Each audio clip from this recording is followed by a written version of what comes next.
What am I looking for? What am I looking for? The date is 11/8/2017. Time is currently 2:53 p.m. Man, I totally lost my train of thought there. I was about to say that I drank 4 cups of coffee today after like 3 months of not having done it. I feel pretty peppy, but I can feel like a little bit of anxiety because coffee really makes me anxious. So I think I should probably stop at this, because Terrence McKenna, he says that you should, I don't know, he always says this about, from what I remember, he says this about weed, that you should only do it like once a week or so because the high is more potent. And I think that's probably the same principle applies with coffee. Like, you should probably only drink it like once every week or so and get like a super buzz, instead of like building up a tolerance to it over time. I wrote a list. I have a couple things I want to talk about. I have a list. It was only 2 things I wrote, and I only wrote the things, like, for some reason the thoughts weren't coming to me that quickly. Over whenever the last journal was, which was like, I think, I don't know, like a week ago.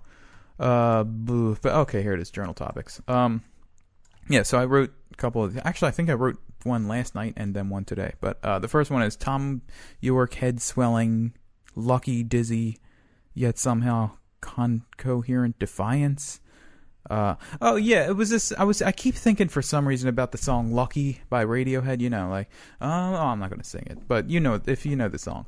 There's this feeling I get from that song where, there's something about like coming of age in that, like, you're like, it's the same feeling I get from Spider-Man, because I think Spider-Man the movie anyway is just it's a metaphor, or it's mostly about puberty, I think, Spider-Man, because it's like, the symbolism is there, because what do you think that white web coming out of his arm is? And there's just, there's a whole lot of puberty things going on with that, and I think the song Lucky sort of has the same vibe as that, where it's like you're sort of like you're coming into your own, but I keep thinking of like your brain is like scrambled and you don't know how to process all this stuff yet, but somehow you are coherent and confident through it, but you don't understand what's going on. Like, I keep seeing that scene in the in the video for Karma Police where Tom York's sitting in the back seat. I keep seeing that scene, but how in anime there's those clouds above people's heads, like when they get flustered or whatever, they have those like those fucking squiggly lines coming out of their head like in a cloud. I keep seeing that like above Tom York's head, but he's not confused. He's completely coherent and like completely in the moment, but he's almost like he's confused about this happening. Like, whoa, what the fuck is going on? Like something like that. It's like, it's like a spinny head sort of feeling, but you don't quite understand what's going on, but you are totally coherent. Like, it's not flustering you. It's making you more precise. And it's something like that. It's something about like coming of age is what I think of. And that's that thought that I keep having. And then there was this other thing I wrote down. I've had this in my head for a while, but I didn't think to write it down until today. And I think it's Half-Life 2. There are a bunch of these like plugs, like that you can sort of you can grab them with your hand or the gravity gun, and you can plug them into like walls or unplug them or whatever. And the thing about them is that when you plug them in, sometimes they're not perfectly aligned inside the socket.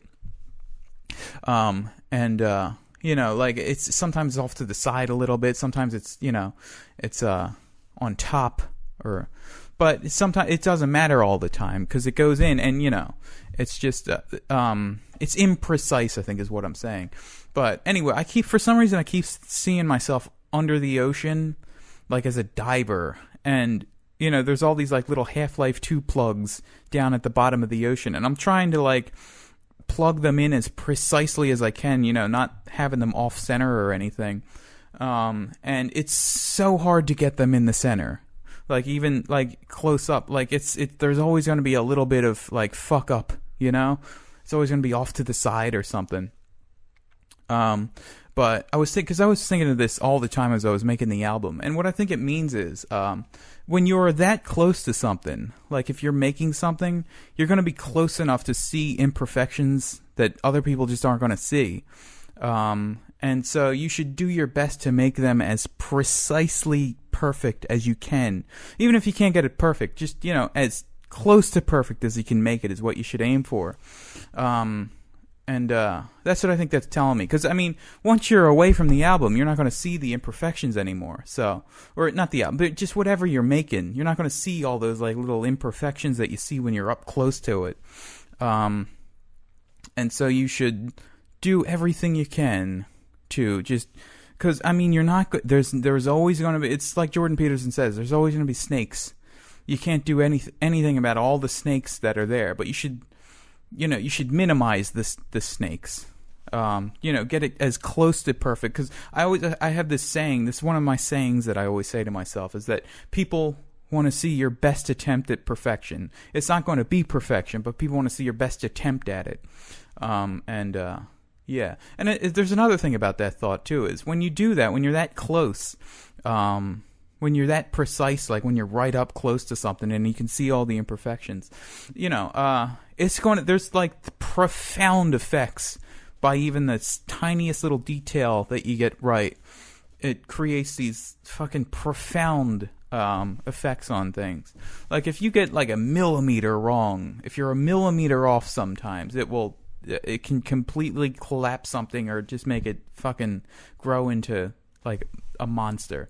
And I think I was in that mode when I was making the album. I was like, because there was things that were bothering me so much that they were so minute, but it was bothering me so much, and I was like, I have to get this as close to precise as I can. And like I made every song I made at least like 3 versions of. It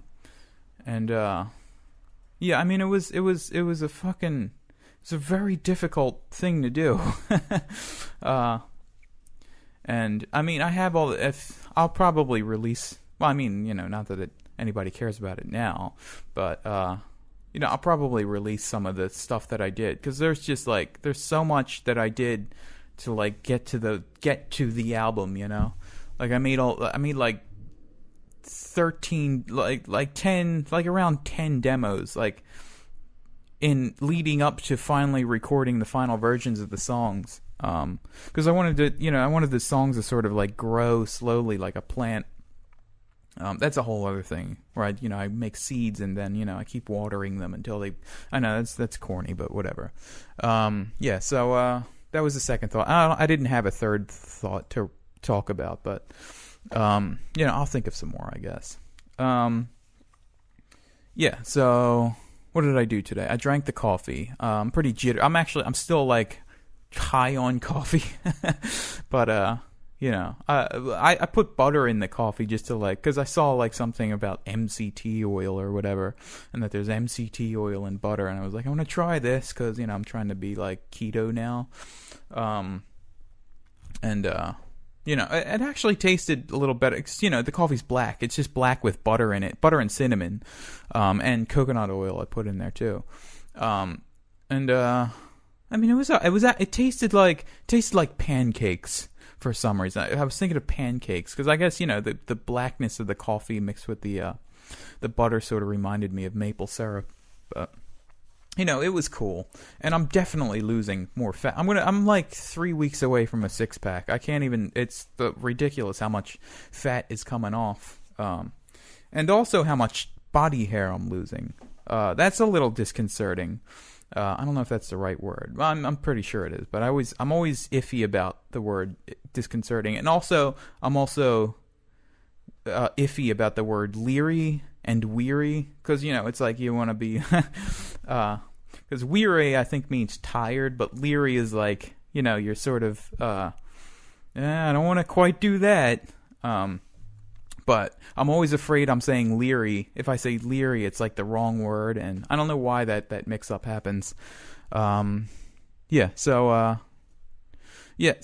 little bit leery about losing body hair too, but I don't think it's a big, because that started as soon as I started the no-fap thing and also the diet, so that could be totally related to dietary changes.